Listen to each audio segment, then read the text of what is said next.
కడప గడ్డపై టీడీపీ మహానాడు రెండో రోజు అట్టహాసంగా ప్రారంభమైంది. కడప రాయలసీమ ప్రజల ఆశీర్వాదంతో మహానాడు గ్రాండ్ సక్సెస్ అయిందని మంత్రి కొల్లు రవీంద్ర అన్నారు. రానున్న రోజుల్లో కడప గడ్డపై టీడీపీ జెండా ఎగరేస్తామని ధీమా వ్యక్తం చేశారు. వైసీపీ నేతలను అక్రమంగా అరెస్టు చేయడం టీడీపీకి అవసరం లేదంటున్న మంత్రి కొల్లు రవీంద్రతో మా ప్రతినిధి లిఖిత ఫేస్ టు ఫేస్. కడప వేదిక మహానాడు రెండో రోజు అట్టహాసంగా ప్రారంభమైంది. ఇప్పటికే ఏమేమి తీర్మానాలు ఏర్పాటు చేశారో మనతో మాట్లాడటానికి ఇప్పటికే మంత్రి కొల్లు రవీంద్ర ఉన్నారు. ఆయన అడిగి తెలుసుకుంది. సార్ చెప్పండి, మహానాడు రెండో రోజు ఇటు కార్యకర్తతో కిటకిటలాడున్న పరిస్థితి అట్టహాసంగా కూడా ప్రారంభమై ఇవాళ అసలు ఏ తీర్మానాలు ప్రవేశపెట్టబోతున్నారు ఏంటి? తెలుగుదేశం పార్టీ నాయకులు కార్యకర్తలు ఈ మహానాడుని పండుగగా భావిస్తాం. అన్నగారు జయంతిని పురస్కరించి జరిగే ఈ పండుగ ఈ సంవత్సరం 2025 మహానాడు కడపలో చాలా చల్లని వాతావరణంలో చేసుకుంటున్నాం. అన్నగారి ఆశీర్వచనాలు అలాగే కడప రాయలసీమ ప్రజల ఆశీర్వచనాలు ఉన్నాయి. అందుకే ఇంత ఎండాకాలంలో మరి మంటల్లో ఉండాల్సిన పరిస్థితి నుంచి చల్లని వాతావరణం జరుగుతూ ఉంది.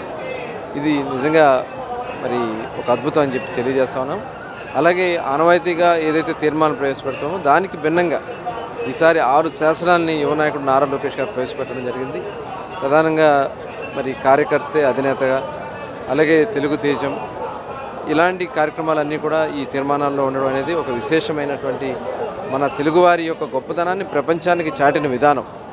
తెలుగుదేశం పార్టీ స్థాపించిన తర్వాత ఈ రాష్ట్ర ప్రయోజనాలు, అభివృద్ధి కార్యక్రమాలు, అటు ఎంప్లాయ్మెంట్ ఇవన్నీ కూడా ఈ తీర్మానంలో ఏదైతే ప్రవేశపెట్టుకున్నామో నిన్న ఆ శాసనాలుగా చేసుకుని భవిష్యత్ కార్యాచరణ చేసుకోవాలనేది ప్రభుత్వం యొక్క ముఖ్యంగా తెలుగుదేశం పార్టీ నాయకుల యొక్క ముఖ్య ఉద్దేశం.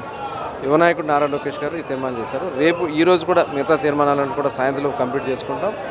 రేపు బహిరంగ సభ ద్వారా ముఖ్యమంత్రి గారు రాష్ట్రాన్ని ఏ రకంగా మనం అభివృద్ధి చేయడానికి ముందుకు తీసుకెళ్ళబోతున్నాం, ఏ రకంగా అభివృద్ధి వికేంద్రీకరణ చేయబోతా ఉన్నాం, ఉత్తరాంధ్ర, రాయలసీమ, అలాగే ఆంధ్ర, కోస్తాంధ్ర ఇవన్నీ కూడా అటు అమరావతి, పోలవరం నిర్మాణం, పోలవరం బనకచర్ల ద్వారా రాయలసీమ మేరకు వాటర్ తీసుకురావడం, ఇక్కడ పరిశ్రమలు, హార్టికల్చర్ ఉన్నటువంటి అవకాశాలు ఇవన్నీ కూడా ప్రజలకు రేపు ఈ వేదిక ద్వారా మరి అందించబోతా ఉన్నారు. సార్, కడప గడ్డ వైసీపీ అడ్డా అని చెప్పి కూడా ఇటు వైసీపీ నేతలు మాట్లాడుతున్న పరిస్థితి, కానీ కడప మహానాడుకి కార్యకర్తలు గ్రాండ్ సక్సెస్ చేశారని కూడా తెలుస్తుంది. ఎలా చూస్తారు? డెఫినెట్గా ఇది గ్రాండ్ సక్సెస్. ఎందుకంటే పార్టీకి కేడర్ ఉన్నారు, నాయకులు ఉన్నారు. నాయకులు పోవచ్చాలో కానీ చెక్కు చెదరని నాయకత్వం, లీడర్షిప్ ఉంది తెలుగుదేశం పార్టీలో. ఇవాళ అందుకనే ఈ రాయలసీమ ఏరియాలో గతం నుంచి కూడా చాలా స్ట్రెంగ్గా ఉంది. మధ్యలో కొన్ని కారణాల వల్ల, కొన్ని నాయకత్వ లోపాల వల్ల ఇబ్బందులు వచ్చినా ఇవాళ అవన్నీ కూడా మళ్ళీ స్ట్రీమ్లైన్ చేసుకున్నాం. అందుకని ఇవాళ 10కి 7 సీట్లు గెలిపించుకోగలిగాం. భవిష్యత్తులో 100% గెలిపించుకోగలుగుతాం. అంత స్ట్రెంగ్త్ ఉంది. అన్ని వర్గాల్ని కూడా ఏకదాడిపై తీసుకొచ్చి అన్ని వర్గాల సంక్షేమం చూసుకుంటూ ముందుకెళ్లడమే తెలుగుదేశం పార్టీ ఆశయం. డెఫినెట్గా ఆంధ్ర రాష్ట్రంలో అన్ని ప్రాంతాల ప్రయోజనాలు, అన్ని వర్గాల ప్రయోజనాలు, అందరి యొక్క ప్రయోజనాలు చూడటమే ఈ తెలుగుదేశం పార్టీ యొక్క లక్ష్యం. సార్, కూటమి ప్రభుత్వం అధికారంలోకి వచ్చిన తర్వాత ఈ సంవత్సర కాలము వైఫల్యాలే చెందారు. అక్రమ అరెస్టులు చేస్తున్నారు. ఇటు లిక్కర్ స్కామ్లో ఎవరైతే నిందితులు ఉన్నారో వాళ్ళకి కావాలని అక్రమ అరెస్టులు చేస్తున్నారని చెప్పి కూడా ఇక్కడ జగన్మోహన్ రెడ్డి మొన్న ప్రెస్ మీట్ పెట్టి చెప్పారు. ఎలా చూస్తారు? అంటే వాళ్ళు చూస్తూ ఉన్నారు. ఈ ప్రభుత్వం వాళ్ళు చేసినటువంటి విధ్వంసాల నుంచి రాష్ట్రాన్ని మళ్ళీ గాడిలో పెట్టడానికి వాళ్ళు అప్పులు చేసి టోటల్ స్మాష్ చేశారు. ఇవాళ అన్నీ కూడా ఒక్కొక్కటి చేసుకుంటూ ముందుకెళ్తున్నాం. అటు అమరావతి పనులు స్టార్ట్ చేసుకున్నాం, పోలవరం పనులు స్టార్ట్ చేసుకున్నాం, ఇటు రాయలసీమ ఏరియాలో పరిశ్రమలు రావడానికి కావాల్సినటువంటి కార్యక్రమాలు తీసుకున్నాం. ముఖ్యంగా కడప స్టీల్ ప్లాంట్ కానీ ఇలాంటివన్నీ కూడా ఇవాళ ముందుకు తీసుకెళ్లాల్సినటువంటి అవసరం ఉంది. రాష్ట్రాన్ని సర్వనాశనం చేసి ఇవాళ వాళ్ళు మాట్లాడుతున్నారు. అలాగే సంక్షేమ కార్యక్రమాలు, పెన్షన్లు ఆల్రెడీ ఇస్తున్నాం, గ్యాస్ సిలిండర్లు ఇస్తున్నాం, ఆల్రెడీ ఏదైతే అన్నా క్యాంటీన్లు తెరిపించాం, భూ హక్కు చట్టాన్ని రద్దు చేశాం. అలాగే రేపు అమ్మ తల్లికి వందన కార్యక్రమాన్ని కూడా ముందుకెళ్ళబోతా ఉన్నాం.